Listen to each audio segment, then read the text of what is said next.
Hello guys, कैसे हैं आप सब।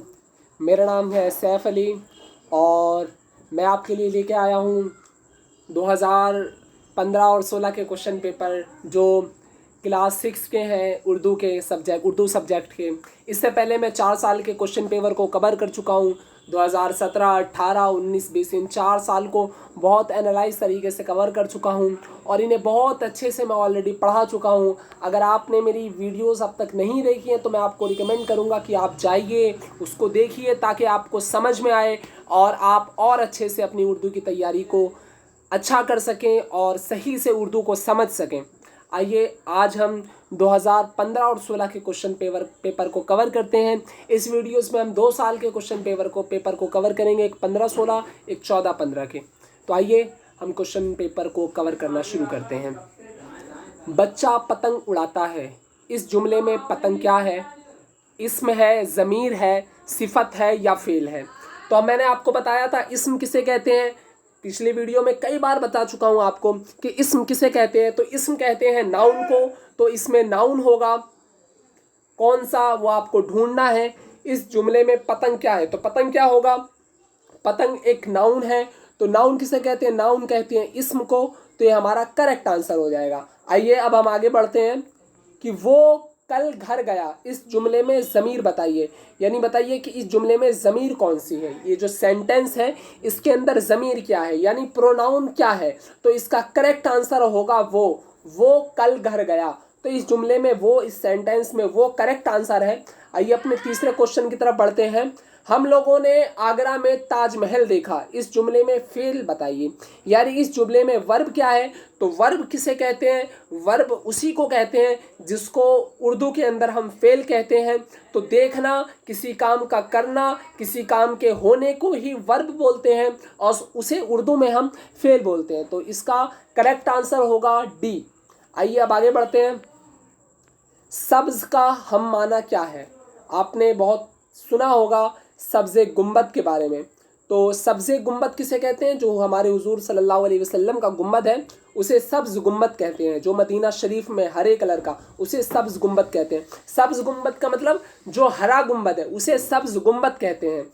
तो इसमें पूछा है सब्ज़ का हम माना लफ्ज़ बताइए। यानी कौन सा लफ्ज़ है जो सब्ज़ के हम माना है। यानी जो सब्ज़ है वो फारसी का लफ्ज़ है। अब ये बताना है कि इस लफ्ज़ से कौन सा माना ऐसा निकल के आएगा जिसके माना सब्ज़ ही होंगे। तो हरा एक ऐसा माना है जिसके माना सब्ज़ होंगे। आइए अगले क्वेश्चन की तरफ बढ़ते हैं।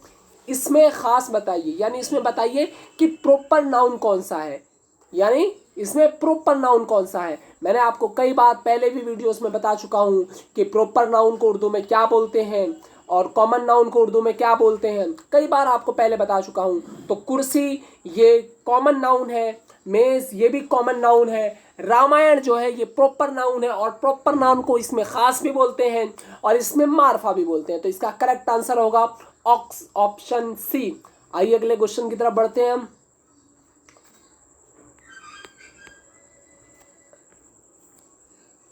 ये वीडियो को यहाँ कर देते हैं।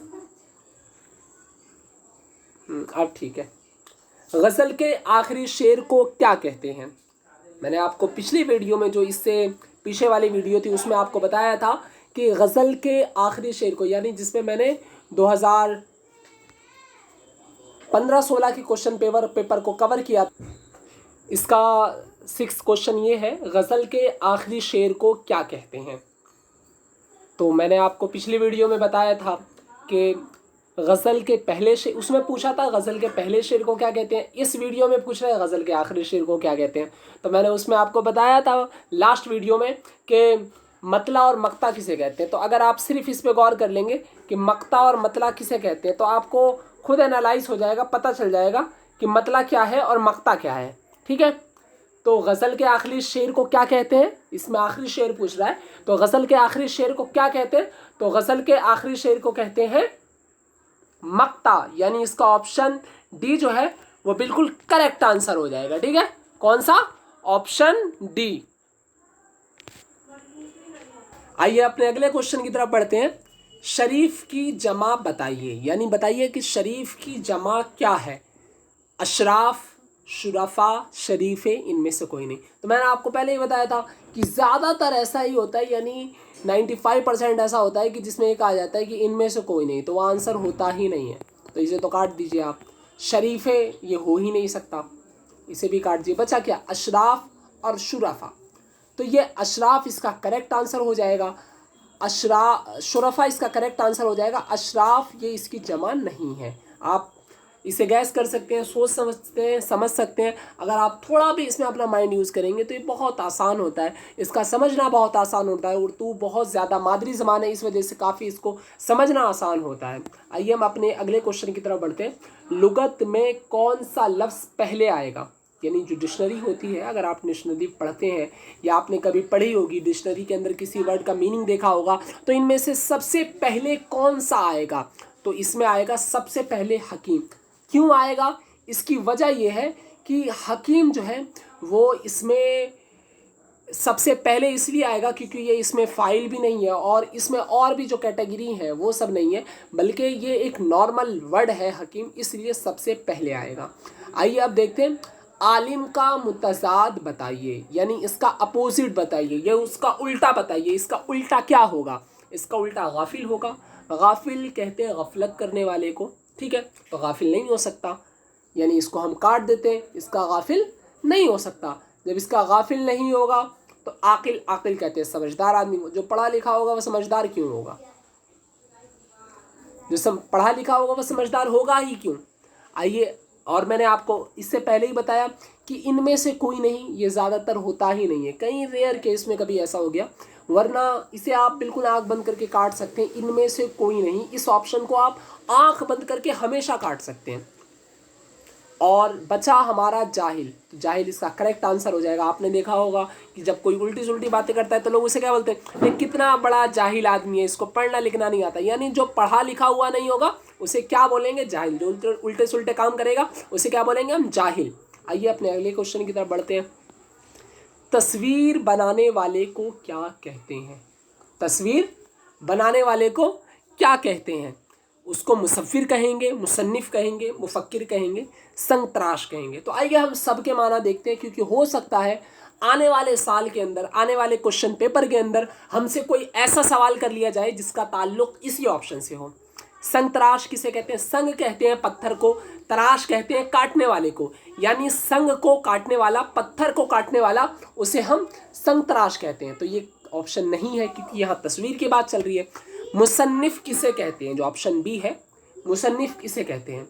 तो मुसन्निफ कहते हैं राइटर को, जो किताब लिखता है उसे कहते हैं मुसन्निफ। तो मुसन्निफ भी इसका आंसर नहीं होगा। अब मुफक्किर किसे कहते हैं?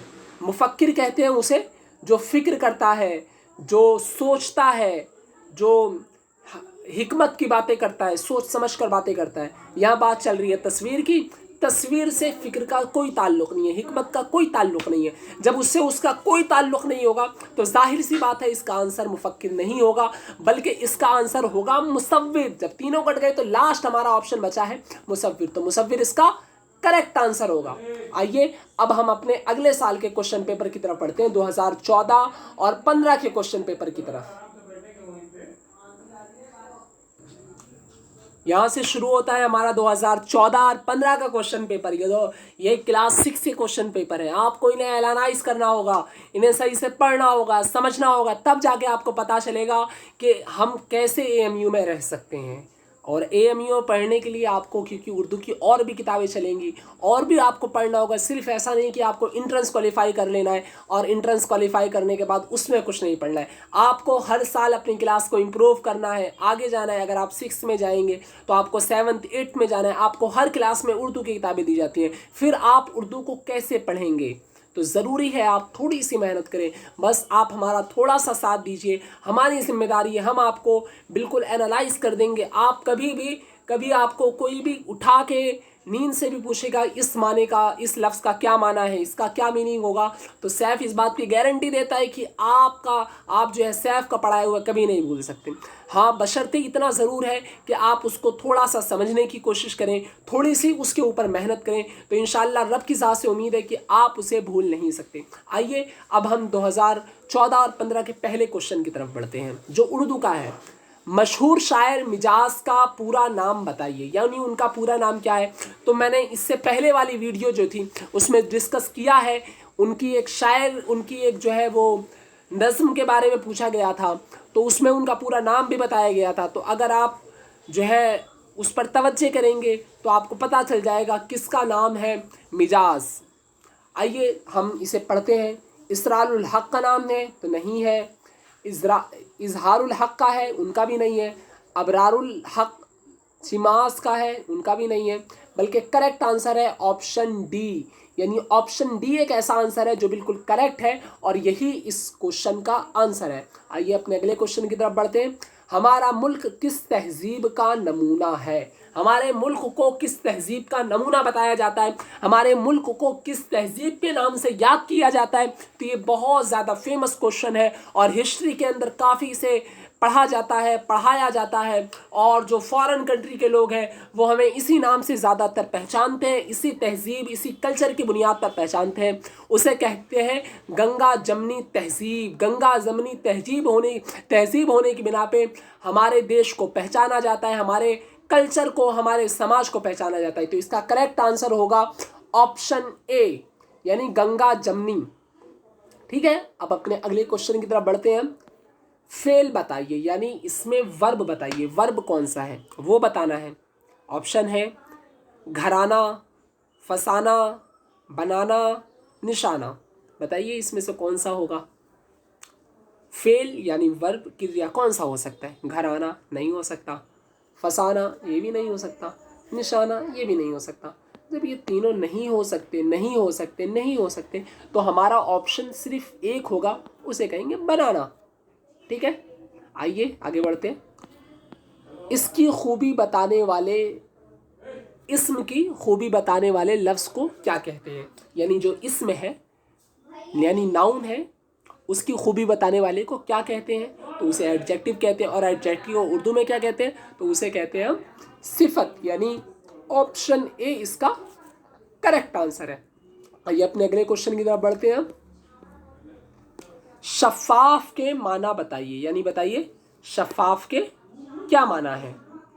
हम जब कोई ज़्यादा हमसे थोड़ा सा आगे बढ़ जाता है तो हम उसे बोलते हैं ना, बोले बहुत ताको शफ़ाफ बन रहा है। तो शफ़ाफ का मतलब साफ़ सुथरा। ठीक है, शफ़ाफ का मतलब क्या है, शफ़ाफ का मतलब है साफ़ सुथरा। ठीक है, तो इसका क्या मीनिंग होगा, आंसर क्या होगा इसका। ऑप्शन ए इसका करेक्ट आंसर होगा। आइए अपने अगले क्वेश्चन की तरफ बढ़ते हैं। सही लफ्ज़ चुनकर इस मिसरे को पूरा कीजिए।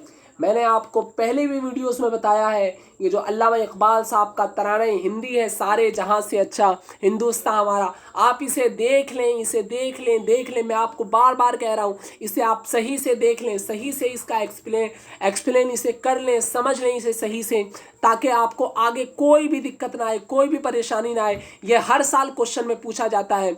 इसका क्वेश्चन ये है, सही लफ्ज़ चुनकर इस मिसरे को पूरा कीजिए, यानी इस सेंटेंस को आपको पूरा करना है। तो सेंटेंस क्या है, सारे, उसके बाद डैश है, से अच्छा हिंदुस्तान हमारा। तो ये अल्लामा इकबाल साहब का तराना हिंदी है, सारे जहां से अच्छा हिंदुस्तान हमारा। तो इसमें तो बताने वाली कोई बात ही नहीं है, इसमें ऑप्शन डी करेक्ट आंसर होगा। ठीक है, आइए अपने अगले क्वेश्चन की तरफ बढ़ते हैं।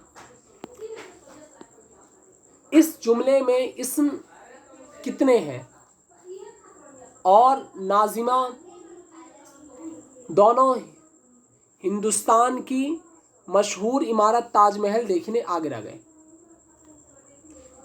यानी इस जुमले के अंदर इस्म कितने हैं, यानी नाउन कितने हैं इस जुमले के अंदर, इस सेंटेंस के अंदर कितने नाउन हैं वो बताना है हमें।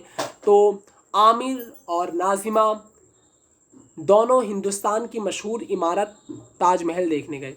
आमिर हो गया, नाजमा हो गया, हिंदुस्तान हो गया, इमारत हो गया, ताजमहल हो गया, और ये बीच में नाजमा और हिंदुस्तान के बीच में दोनों बच गया। तो ये कुल मिला के 6 हो गए। तो इसका करेक्ट आंसर कितना क्या होगा, इसका करेक्ट आंसर होगा ऑप्शन सी। ठीक है, ऑप्शन सी इसका करेक्ट आंसर होगा। आइए अपने अगले क्वेश्चन की तरफ बढ़ते हैं।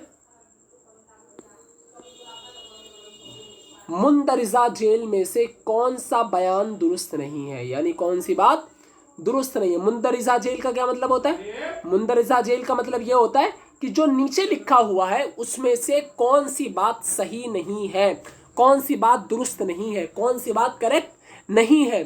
नीम के पत्तों से गर्म कपड़ों में कीड़ा लग जाता है, ऐसा कभी होता है? नीम तो मशहूर ही इसलिए है कि उससे कीड़ा नहीं लगता। जब नीम से ही कीड़ा लगने लगेगा फिर होगा क्या? तो यही हमारा करेक्ट आंसर है कि इसमें पूछा यही गया है कि कौन सा करेक्ट आंसर नहीं है। तो करेक्ट आंसर एक ही है जो नहीं है, बाकी सबको ऑप्शन को देख लेते हैं, हो सकता है वो भी ना हो। नीम के पत्तों से दवाई बनाई जाती है, ठीक है, नीम के पत्तों से दवाई बनाई जाती है। नीम की पत्तियां बेहद मुफीद होती हैं, बिल्कुल होती हैं। नीम की पत्तियों को गर्म पानी में उबाल कर नहाने से बीमारी दूर हो जाती है, बिल्कुल। आपने देखा होगा किसी के चेहरे पे दाने निकले या किसी को खुजली हो जाती है या कुछ और हो जाता है, अदर अदर बीमारी होती रहती है, तो जो अम्मी होती हैं घर में वो क्या करती हैं, वो नीम को पिला देती हैं और उसके बाद ज़बरदस्ती पिलाया जाता है। कड़वा लगता है फिर भी पिलाया जाता है। क्यों पिलाया जाता है? ताकि वो दवाई का काम करे, ताकि वो आपको फ़ायदा दे, उससे आपको जो है वो जो आपके शरीर के अंदर बीमारी आ गई है वो उससे दूर हो जाए, इसलिए नीम का यूज़ किया जाता है। अब इसमें फर्स्ट ऑप्शन में क्या था? नीम के पत्तों से गर्म कपड़ों में कीड़ा लग जाता है। अब कीड़ा तो खुद नीम से दूर भागता है, अगर नीम ही को कीड़ा लगने लगे तब क्या होगा? तब तो ये बिल्कुल ऐसे ही होगा, एक मुतजाद बिल्कुल अपोजिट बात हो जाएगी। ये हो ही नहीं सकता, ये मुहाल है, इम्पॉसिबल। वो मेरा दोस्त है, इस जुमले में वो क्या है? इस जुमले में वो क्या है? तो वो एक प्रोनाउन है। आपने अगर इंग्लिश का ग्रामर थोड़ा बहुत पढ़ा होगा या हिंदी का भी पढ़ा होगा तो आपको पता है वो प्रोनाउन है, ज़मीर है, सर्वनाम है। तो वो इसका वो मेरा दोस्त है, इस जुमले में वो क्या है? तो वो क्या होगा? इसका ज़मीर है, यानी प्रोनाउन है, ठीक है। आइए अपने अगले क्वेश्चन की तरफ बढ़ते हैं। बीबी फातिमा किसकी बेटी थी? बीबी फातिमा रज़ी अल्लाह ताला अन्हा वो किसकी बेटी थी? वो हमारे हुजूर सल्लल्लाहु अलैहि वसल्लम की बेटी थी। ये करेक्ट आंसर है। आइए अब आगे देख लेते हैं। हज़रत अबू बकर की बेटी कौन थी? आपको याद है? बताइए कौन थी? हज़रत आयशा जो हुजूर सल्लल्लाहु अलैहि वसल्लम की बेटी थी, वो हज़रत अबू बकर की बेटी थी जो हुजूर सल्लल्लाहु अस्तगफिरुल्लाह, बोलने में गलती हो गई। हज़रत अबू बकर की बेटी हज़रत आयशा वो हुजूर सल्लल्लाहु अलैहि वसल्लम की बीवी थी, और जो हज़रत बीबी फ़ातिमा थी वो हुजूर सल्लल्लाहु अलैहि वसल्लम की बेटी थी। हुजूर की 4 बेटियां थीं, उन चारों में से एक बेटी का नाम बीबी फ़ातिमा रज़ी अल्लाह ताला अन्हा है, और हज़रत आयशा जो है वो हज़रत अबू बकर की बेटी थी। हज़रत अली की बेटी का नाम हज़रत ज़ैनब था, ठीक है। आइए अपने अगले क्वेश्चन की तरफ बढ़ते हैं। मुहावरा नज़र लगना का मतलब बताइए। नज़र लगने का क्या मतलब है? बुरी नज़र का असर होना। यानी आपने कई बार देखा होगा कि ऐसा होता है कि बच्चा रोने लगता है तो क्या होता है कि कोई मौलाना साहब के पास लेके जाता है, कोई इमाम साहब के पास लेके जाता है। अदर अदर लोग, अलग अलग जगह के अलग अलग कल्चर होता है तो वो अलग अलग काम करते हैं। तो हम नज़र लगने का क्या मतलब समझते हैं? नज़र लगने का मतलब बुरी नज़र का असर होना, बुरी नज़र का असर होना, उसे हम कहते हैं नज़र का लगना, ठीक है। आइए अपने अगले क्वेश्चन की तरफ बढ़ते हैं। गुरु नानक की तालीम किस किताब में जमा है? गुरु नानक की तालीम किस किताब में जमा है? इसका फर्स्ट ऑप्शन है गुरु ग्रंथ साहब, गुरु विदिंद साहब, गुरु ग्रंथ साहब, गुरु साहब। अब आप इसको थोड़ा सा गैस कीजिए, बताइए इसका करेक्ट आंसर कौन सा है? तो इसका करेक्ट आंसर जो है गुरु ग्रंथ साहब, यानी जो इसका फर्स्ट आंसर है, फर्स्ट ऑप्शन जो है वो बिल्कुल करेक्ट आंसर है, ठीक है। आइए अपने अगले क्वेश्चन की तरफ बढ़ते हैं। ये आ गया हमारा क्वेश्चन नंबर 29। केरला की राजधानी क्या है? ये पिछले साल के भी उसमें आया था। बताइए केरला की राजधानी क्या है? अगर आपने पिछले वीडियो देखी है तो आपको याद होगा कि केरला की राजधानी क्या है। तो हमने उसमें कौन सी राजधानी बताई थी उसकी? याद है आपको? तो बताइए, मुझे कमेंट करके बताइए कि इसकी कौन सी राजधानी है, केरला की कौन सी राजधानी है? याद है आपको? बताइए। इसकी है ऑप्शन सी, इसका करेक्ट आंसर है तिरुवनंतपुरम, ठीक है। आइए अपने अगले क्वेश्चन की तरफ बढ़ते हैं। मसाम किसे कहते हैं? मसाम किसे कहते हैं? मसाम ये फ़ारसी का लफ्ज़ है, ये किसे कहते हैं? तो ऑप्शन है बारीक सुराख, बड़े सुराख, मोटे सुराख, छोटे सुराख को। यानी जो बिल्कुल बारीक सुराख होता है, बहुत पतला सुराख होता है, बहुत पतला छेद होता है। सुराख किसे कहते हैं? छेद को कहते हैं। जैसे आपने देखा होगा कि चूहे का छेद होता है ना, एक सुराख होता है, एक छेद होता है। इसी तरीके से बहुत सारी आप मिसालें मिल जाएंगी। सांप जिसमें रहता है उसके अंदर भी एक छेद ही होता है, एक सुराख ही होता है, ठीक है। तो बारीक सुराख को क्या कहते हैं? मसाम कहते हैं। बारीक सुराख इसका कौन सा आंसर है? ऑप्शन कौन सा है? ऑप्शन फर्स्ट है। तो ऑप्शन फर्स्ट इसका करेक्ट आंसर हो जाएगा, ठीक है। तो आइए, आज का हमारा सेशन यहीं पर ख़त्म होता है। मैं आपको फिर कहूँगा कि आप सही से पढ़िए, मेहनत कीजिए, ताकि आप AMU जैसे जो सेंट्रल यूनिवर्सिटी है उसमें आ सकें, पढ़ सकें, मेहनत कर सकें, अपने करियर को बना सकें, अपने फ्यूचर को बना सकें, अपनी सारी लाइफ की प्रॉब्लम को दूर कर सकें। और AMU एक ऐसी सेंट्रल यूनिवर्सिटी है जिसकी तारीफ़ हम जैसे लोग तो कर ही नहीं सकते, बल्कि जो फ़ॉरेन में रहते हैं उनसे जाके पूछिए कि हमारी AMU की कितनी कद्र कीमत है, ये कितनी मंजिलत पर पहुंची हुई है और कितनी उरूज व बाम पर पहुंची हुई है। तो मैं आपसे उम्मीद करता हूँ आपको ये सेशन पसंद आया होगा। अगर पसंद आया है तो लाइक कीजिए, कमेंट कीजिए, शेयर कीजिए। और आपको अगर कोई परेशानी हो रही है समझने में तो आप कमेंट कीजिए, हमें बताइए कि ये समझने में परेशानी हो रही है। इंशाअल्लाह हम आपकी परेशानी को दूर करेंगे और इंशाअल्लाह अगली वीडियो में हम फिर मिलेंगे। अस्सलाम वालेकुम।